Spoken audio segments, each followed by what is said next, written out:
nina vielelezo. Nataka niwaelezee kwanza muelewe kabla sijakwenda kwenye maelekezo ya serikali. Hapa kuna vielelezo kadhaa. Hivyo ni vielelezo. Kuvipata hivi haikuwa kazi nyepesi. Mwaka 1995 mwezi wa 7 tarehe 2 kikao kilikaa baada ya kupokea maombi kutoka kwenye kikao ambacho kilifanyika kwenye kijiji tarehe 21 mwezi wa 3 mwaka 95. Kijiji kilikaa na kupeleka maombi kwa kamati ya kugawa ardhi ya wilaya Simanjiro. Muktasari huu hakuna mtu anao huko. Hii ndiyo serikali bwana. Nimetaka tu kuwaonyesha kwamba serikali huwa haipotezi nyaraka. Kwa hiyo usijisahau ndugu yangu, tukikutaka tutakupata tu, labda tu hatuna shida na wewe. Sasa kwa mujibu wa mgawano huu na maombi haya wananchi, kwenye muktasari huu hakuna sehemu inapoonyesha hawa watu waliokubaliwa kupewa hekari wanapewa hekari sehemu gani. Kwenye muktasari huu, kwenye hichi kijiji chetu tuna vitongoji vingapi? Tuna vitongoji 6. Kwenye vitongoji vyetu hivi tulivyo navyo, kwa mujibu wa karatasi hii haionyeshi hawa waliopewa maeneo haya wamepewa wapi, ambao sio shida.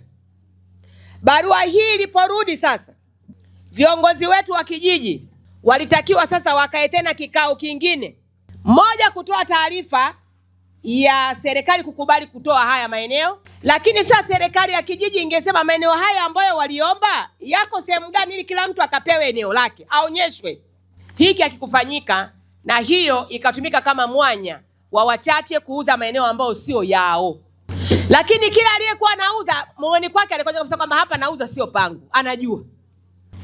Lakini pia kamati ikaja kubaini kwamba baada haya tukapata mtendaji wa kata ambaye baadaye alikuja kukaimu nafasi ya mtendaji wa kijiji. Kwa mtendaji wa kijiji Pendo yuko wapi? Mtendaji wa kijiji nikaambiwa kwamba alitoka kaenda likizo ya masomo. Alipokwenda likizo ya masomo, mtendaji wa kata akakaimu utendaji wa kijiji. Alipokaimu utendaji wa kijiji, sasa mtendaji wa kata huyu Bibi Mary Chisoji akawa damdam na viongozi wa kijiji.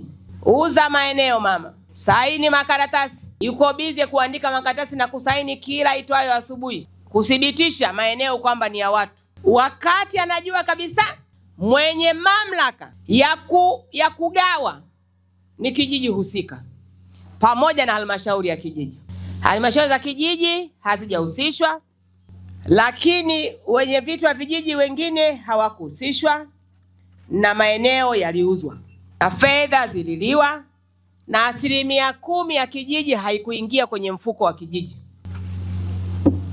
Bibi Pendo aliporudi kutoka shule akakuta hapa mambo bam, na wewe ukaingia kwenye barabara hiyo ya kubakideti taarifa.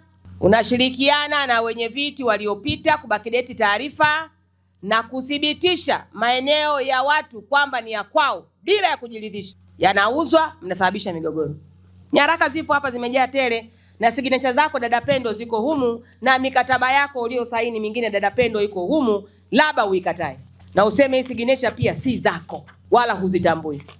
Hawa walionunua hapa useme huwajui, hujawahi kuona hata siku moja. Lakini timu imekuja hapa kwa ajili ya kuwahoji, ukaondoka ukasema unaumwa, haupo ofisini.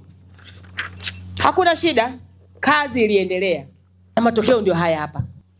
Wewe unajua mipaka yako ya kiutumishi, unajua nafasi yako, unajua mwili wako unatakiwa upige wapi, kikao chako ukiongoze kipi, upite mstari gani, usimamie wapi, si unajua kabisa.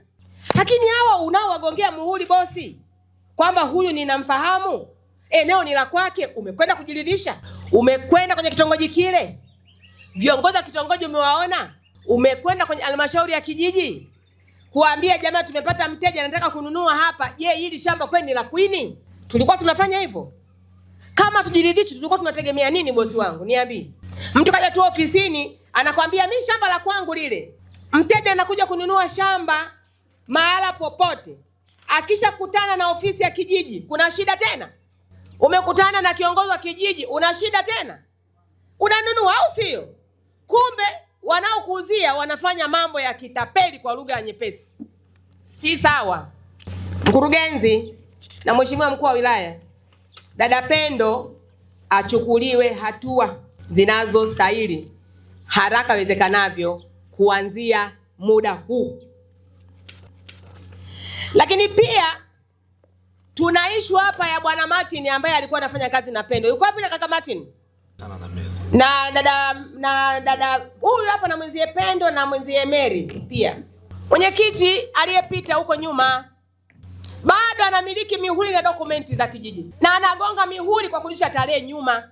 Sio sawa, sio sawa. Mheshimiwa mkuu wa wilaya, yule bosi naye achukuliwe hatua. Lakini kijiji kikaja kikabaini, kikabaini changamoto kubwa na kaka nyingi sana zinazohusiana na habari ya mwenyekiti wetu wa kijiji Kimai Saruni. Changamoto nyingi zinazohusiana na habari ya mwenyekiti wa kijiji kwenye masuala ya ardhi, lakini pia kwenye issue za kimaadili. Dokumenti tunazo hapa, dokumenti inayomuonyesha mke wake binafsi kuwa na hati ya umiliki ya ekari 50 ambazo hazina maelezo. Zilipatikanaje? Zilitoka wapi? Zilipatikana vipi? Amemiliki vipi? Hiyo ni changamoto kubwa sana. Lakini pia changamoto nyingine, mwenyekiti amekuwa akiidhinisha mashamba yote yanayokwenda kuuzwa bila ya kujiridhisha kwamba hili shamba kweli ni la huyu. Tujiridhishe umiliki wake kabla hatujauza. Mashamba yameuzwa. Mheshimiwa mwenyekiti, walionunua wewe, wale uliowaidhinishia mashamba waende kuuza wote, una uwezo wa kutuonyesha maeneo yao yalikuwa wapi? Hawa ambao wako humu wote ambao wewe umeidhinisha kwa gonga na muhuri kwamba eneo lake anaweza kuuza, tunaweza tukaenda sasa hivi tukaona eneo hilo la huyo bwana, ama tumekaa tu ofisini tunagonga mihuri? Dokumenti zipo, baadhi ya nyaraka zipo tayari kwa kisaka za kuanzia kazi. Mheshimiwa mwenyekiti wetu wa kijiji naye naomba apite kwenye moto wa masuala ya sheria, vitu vingine mpaka utakapojiridhisha cha kwanza. Cha pili, ofisi ikaimishwe, mtu mwingine aweze kuendesha ofisi mpaka utakapojiridhisha na yanayoendelea kwenye ofisi hiyo.